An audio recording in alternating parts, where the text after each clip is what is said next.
ಯಾಕೆ ಸರ್ ಬರ್ತಾ ಕೃಷ್ಣ ಬೇಕು ಕೃಷ್ಣ ಬೇಕು ಆಡ್ಬೇಕಂತ ಮಧ್ವ ಸರೋವರದೊಳಗೆ ಇಷ್ಟೊತ್ತು ಆಡ್ಲಿಕ್ಕೆ ಈಗ ಮತ್ತೆ ನೀರೊಳಗೆ ಆಡ್ಬೇಕಾಗ್ಯದ ಅಲ್ಲ ಕರ್ಕೊಂಡು ಹೋಗಿ 1 ಮಿನಿಟ್ 1 ಮಿನಿಟ್ ಸುಮ್ಮ ಆಗ್ತಾಳೆ ನೋಡೋದು ಬಾಚಿ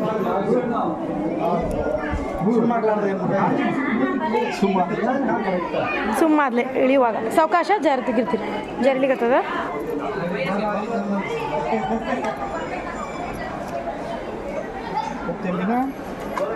ನಿಧಾನ ಆಚಾರ ಖುಷಿ ನೋಡ್ರಿ ಆಕಿಗೆ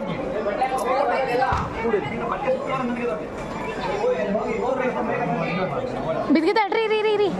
ಪ್ಲೀಸ್ ರೀ ರೀ